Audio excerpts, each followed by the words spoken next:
Apa kabar? Assalamualaikum warahmatullahi wabarakatuh. Senang sekali saya Harus Menarif bisa kembali menjumpai Anda semua.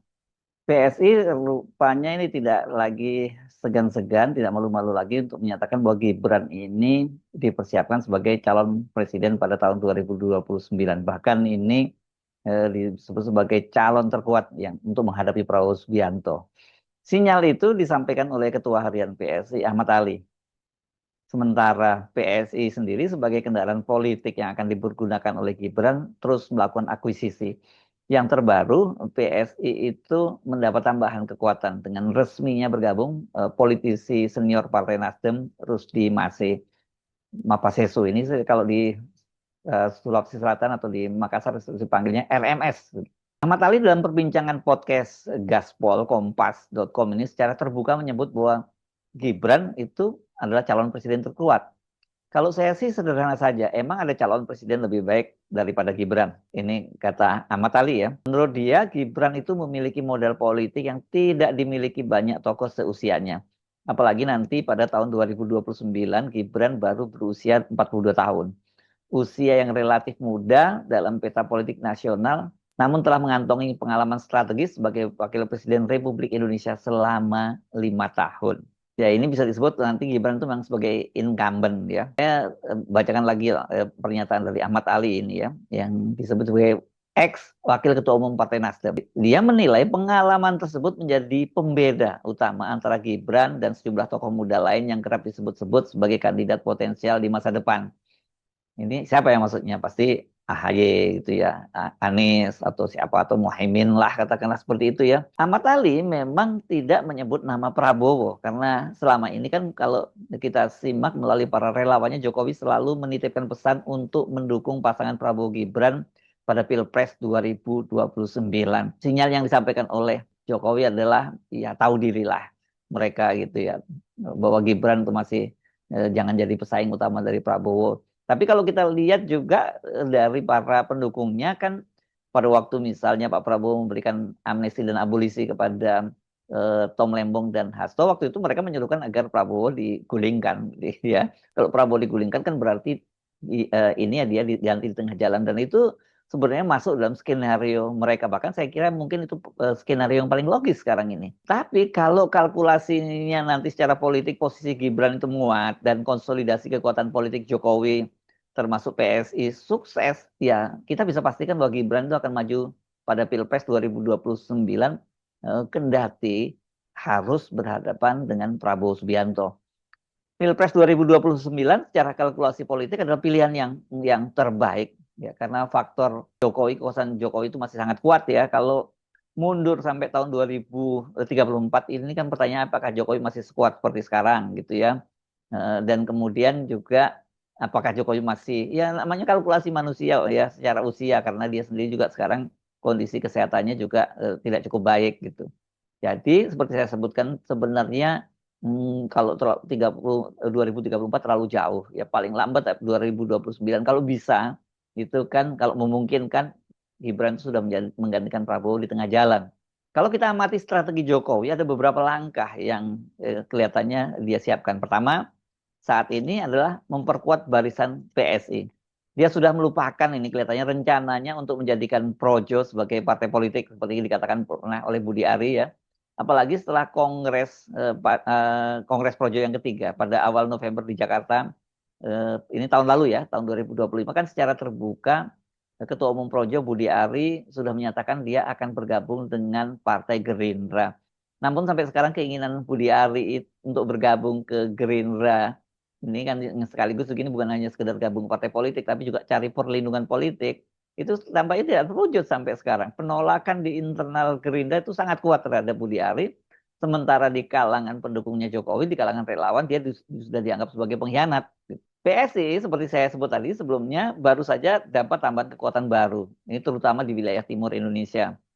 Rumor kepindahan politisi Nasdem Rusdi Masih itu akhirnya terbukti.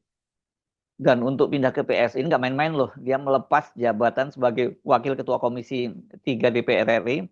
Ini yang baru dia duduki karena dia akan menggantikan Sahroni yang kemarin geger kan rumahnya kemudian sampai dijarah oleh massa. Ini bukan hanya wakil ketua Komisi 3 yang dia tinggalkan, tapi juga dia meninggalkan kursi empuk sebagai anggota DPR RI dari Partai Nasdem. Pindahnya Rusdi Masih Mapasesu ke PSI merupakan tambahan kekuatan bagi PSI dan sekaligus kehilangan besar bagi Nasdem. Setidaknya untuk kawasan Indonesia Timur, khususnya Provinsi Sulawesi Selatan. Sebagai ketua pengurus wilayah Nasdem Sulawesi Selatan, Rusdi Mase yang pernah menjadi Bupati Sidrap 2 periode itu sangat dikdaya ya, karena dia berhasil menjadikan Nasdem itu sebagai partai penguasa di DPRD Sulsel dengan perolehan 17 kursi. Ini mengalahkan Golkar dan Gerindra. Golkar secara tradisional itu berkuasa di Sulawesi Selatan. Rusdi Mase dan istrinya Fatmawati Rusdi itu pada pemilu legislatif yang lalu tahun 2024 itu dua-duanya terpilih menjadi anggota DPR RI. Rusdi Mase ini suaranya terbesar gitu, dan bahkan ini katanya mencatat rekor. Namun Fatmawati itu kemudian mengundurkan diri sebelum dilantik ini dia sebagai anggota DPR RI karena dia maju Pilkada Sulsel 2024 dan terpilih menjadi wakil gubernur berpasangan dengan Andi Sudirman Sulaiman. Jadi posisi mereka ini sangat kuat dia dalam politik di peta politik di Sulawesi Selatan, apalagi anaknya dari Rusdi Masih itu masih sangat muda itu sekarang sudah dipilih menjadi ketua DPW PSI Sulawesi Selatan. Strategi melakukan akuisisi politik sejumlah figur kuat di beberapa partai lain itu tampaknya dipilih oleh PSI ini sebagai cara instan ya untuk memperkuat strukturnya yang selama ini berisi anak-anak muda perkotaan dan kemudian juga tidak punya basis konstituen yang kuat. Nah, di luar PSI kan Jokowi ini sekarang menguasai juga Golkar karena di situ yang berkuasa di Golkar adalah Bahlil Lahadalia, ini proksi dari Jokowi. Nah, posisi Bahlil ini di Golkar sekarang kelihatannya makin kokoh. Kalau kemarin-kemarin ada isu kudeta dan sebagainya, kayaknya sekarang ini makin kecil lah ya peluang dari Bahlil untuk didongkel ya, karena selain dia didukung oleh Jokowi, kemampuan dia itu menjadikan Golkar sebagai salah satu partai pendukung terkuat Prabowo, dan dia kelihatannya sekarang juga jadi salah satu menteri kesayangannya Prabowo ya, karena beberapa kali dia dipuji nih dan dinilai sebagai menteri yang targetnya berhasil lah gitu ya, target dari presiden. Langkah politik lain yang sebenarnya sudah jauh-jauh hari dipersiapkan oleh Jokowi itu adalah menyiapkan basis pemilih dan basis pendukung melalui dukungannya terhadap puluhan kepala daerah pada Pilkada tahun 2024 yang lalu. Jokowi itu mengakui pada Pilkada lalu itu dia mengendorse 84 kepala daerah. Saya kira ini bukan hanya sekedar endorse saja ya, tapi pasti ada bantuan finansial, kekuatan politik dan sebagainya dikerahkan untuk menjadikan mereka ini sebagai kepala daerah ya. Karena pernah juga kan ada seorang kepala daerah yang mengaku bahwa pada waktu itu dia posisinya itu berhadapan dengan Kapolda setempat ya, karena Kapolda setempatnya sudah mendukung salah satu calon kepala daerah, dan dia kemudian melapor pada Jokowi dan tidak lama kemudian Kapoldanya itu diganti. Bisa kita duga mayoritas kepala daerah yang diendos oleh Jokowi itu berada di Jawa. Ini menjadi basis pemilih terbesar di Indonesia, yakni mencapai kalau pileg dan pilpres tahun 2024 itu kan mencapai 50%, 56% di Jawa ini. Jadi siapa yang memenangkan Jawa dipastikan akan memenangkan pemilu dan pilpres. Hanya saja ini langkah KPK yang sekarang ini terkesan agresif melakukan operasi tangkap tangan (OTT) terhadap sejumlah kepala daerah itu bisa merusak skenario besar Jokowi. Nah, dalam setahun terakhir ini KPK sudah melakukan OTT terhadap 7 orang kepala daerah, dan OTT yang terbaru yang di Jawa ini ya, di Pati Jawa Tengah dan di Madiun Jawa Timur, ini Bupati Pati dan Wali Kota kan dua-duanya di OTT, dan 2 orang ini dua-duanya adalah di-endorse oleh Jokowi Widodo. Video-videonya banyak pertebaran itu menunjukkan mereka ketika bertemu dengan Joko Widodo. Tapi ini saya kira kalau kita lihat peta yang di Jawa, Jokowi itu malah diuntungkan, terutama PSI, karena seperti di Madiun, Wali Kota Madiun, Maidi itu yang ditangkap oleh KPK, itu dia digantikan oleh wakilnya Bagus Panuntun, ini adalah kader PSI. Jadi ini blessing buat Jokowi. Tapi kita nggak tahu kalau kemudian nanti KPK melanjutkan OTT dan banyak yang disasar di Jawa gitu ya. Peta kepala daerah ini juga bisa berubah bila akhirnya pemerintah dan DPR menyepakati pemilihan kepala daerah dikembalikan ke DPRD, bukan pilkada langsung. Nah, di kubu partai pendukung pemerintah selain Gerindra itu Golkar yang menjadi salah satu partai paling bersemangat mengembalikan pemilihan kepala daerah ke DPRD, bukan pilkada langsung.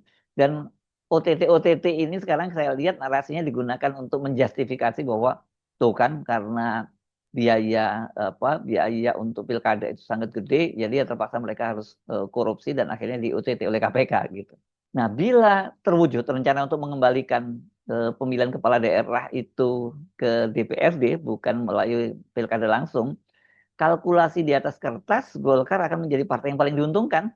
Mereka ini partai yang terbanyak meraih kursi di DPRD dengan sebaran yang merata, terutama di luar Jawa. Beda dengan PDIP misalnya, PDIP itu dia juga besar tapi nggak merata, dia terpusat di Pulau Jawa dan beberapa daerah di Indonesia Timur. Nah, bila itu terjadi dan Bahlil masih bisa mengendalikan Golkar, maka posisi Jokowi ya tetap kuat bahkan sangat kuat nantinya. Ketiga, kemudahan Gibran. Ini tampaknya yang tetap jadi jualan. Mengingat pada Pilpres 2029, segmen pemilih muda ini milenial dan Gen Z diprediksi mencapai 60-70%. Pada tahun 2029, seperti kata Ahmad Ali, usia Gibran 42 tahun, sementara Prabowo sudah memasuki usia 78 tahun. Wah, ini beda banget, yang satu muda, yang satu sepuh gitu ya. Dan ini bisa jadi selling point tersendiri gitu.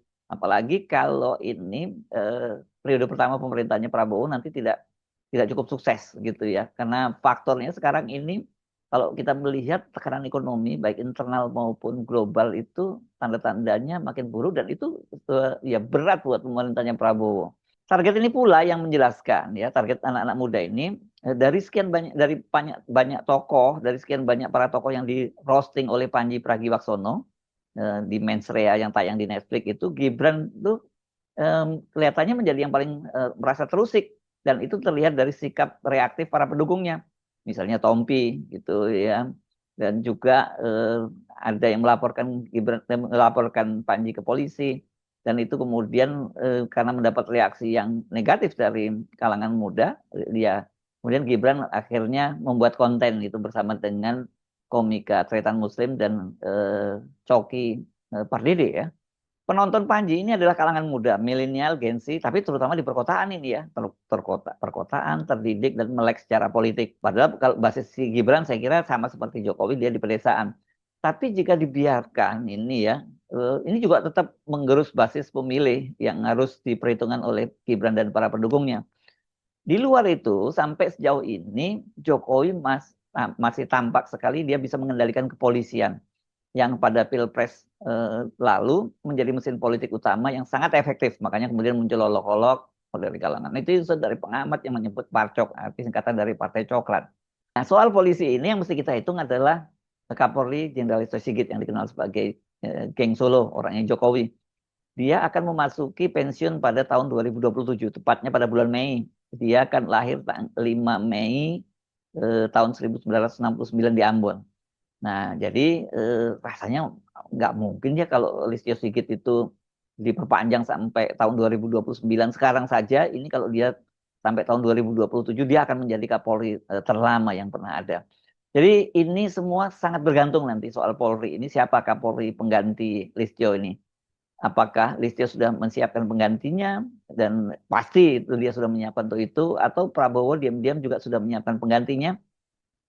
Dan kalau itu terjadi, kalau Listio diganti oleh orang yang disiapkan Prabowo, ya berarti bisa jadi ini akses Jokowi akan makin berat ke polisi.